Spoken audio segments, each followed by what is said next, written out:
This morning, a special exhibit is underway at the Dennos Museum in Traverse City. 7 and 4's Alyssa Heron joins us live to find out what it's all about and how you can get involved. Good morning, Alyssa. Good morning, Brennan and Melissa. I am here with the Curator of Education, Jason Dake, here at the Dennos. First of all, just tell me a little bit about this new exhibit that you guys have going on. You know, what's it called and what is it all about? Our exhibition that we're here standing in the gallery with is called ReTooled, and it's highlights from the Hechinger collection. John Hechinger was a hardware tool store manager and owner of a business, and he started this collection many years ago, and we're featuring a small part of it. Every artwork in here, there's about 40 artworks, and they all feature tools as subject matter. Okay, and you know, how did he kind of get inspired to do that idea? When they opened a new office space in the 1980s, he found it kind of empty and sort of white walls, and he wanted to find a way to sort of inspire his employees to think a little more about what they do, and so he started collecting artwork that specifically features tools as subjects. Okay, so how many different pieces are in here, and you know, what should people expect when they're walking around? We can kind of see a few behind us right now. Sure. We have a little over 40 artworks in the exhibition. There are 350 in the collection, so it's a small portion of it.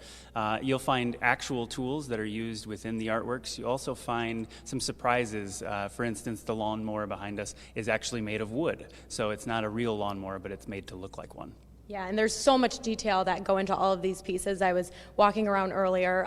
And very importantly, you guys are partnering with an organization right here in town. Sure. When we decided to bring the exhibition, we wanted to find someone in the community that would kind of make it a little even stronger in terms of programming. And we partnered with Habitat for Humanity Grand Traverse region.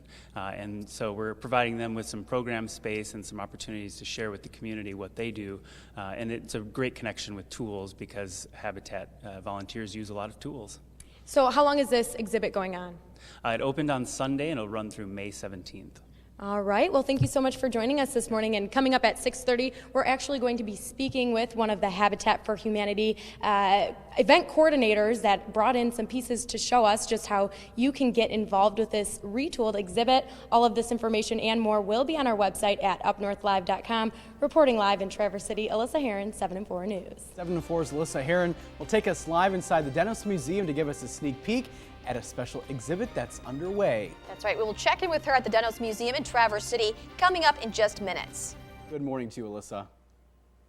Good morning, Brennan and Melissa. I am back, and this time we have Michelle Reichert from Habitat for Humanity. She is the event coordinator, and we have Jason Dake, Curator of Education.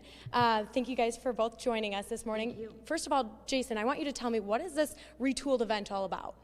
Well, the exhibition is 40 artworks or so that all feature tools in the subject matter, and it's from the John Hechinger collection, and he was a hardware store owner that started the collection many years ago and wanted to inspire his workers to think of tools a little differently. Okay, so when people are walking around, how many different pieces are they going to see, and you know, what are they all about? We have about 41 pieces from 28 different artists, American artists, international artists. Some of it will be actual tools, and some of it will be things that you might think looks like a tool but is made from a different material. Okay, and most importantly, you have a very special volunteer group or organization that is paired with you, and this is Habitat for Humanity. You know, Michelle, how does it feel to be a part of this? Absolutely fabulous. Being part of a nonprofit, your biggest challenge is probably always getting your word out. We're always asking for a need, and we're asking people to come forward, and we are trying to explain our mission. So this right here was a blessing and a challenge and an exciting opportunity for us. Okay, so most importantly, tell me how Habitat for Humanity is getting involved. Excellent. What the Dennos Museum asked of us is they offered us 3 days to come in and explain our mission. Going off of our mission of building homes, hopes in the community, we decided to do our own exhibits. The first one is actually a little heartfelt. We went to our past families, our future, and our present families, and we gave them a blank screen and said, you know what, we're going to give you a theme, you make your own masterpiece. What they came up with is the theme was homes filled with hearts, and anything from finger painters to adults doing a portrait. What we're going to do is frame and mat them, and on the 28th of February, we're going to have a big display of them. Okay, and we're almost out of time, but you know, we had a revive segment the other day with Dan and Deneen, and they made these very creative. Fun one. That's our salvage chairs, and what we're doing is we're asking anyone in the community come and pick up a chair for no cost, and revive it, renew it, do something with it, think outside the box. In turn, we're going to have an exhibit in March, and then we're having a silent auction to raise money for Habitat. Okay, so most importantly, when are those due?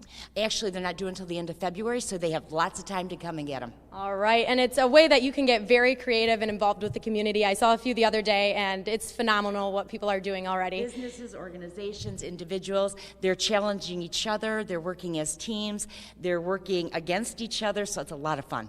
Perfect. Well, thank you both for joining us this morning. All of this information and more will be on our website at UpNorthLive.com. Reporting live in Traverse City, Alyssa Heron, 7 and 4 News.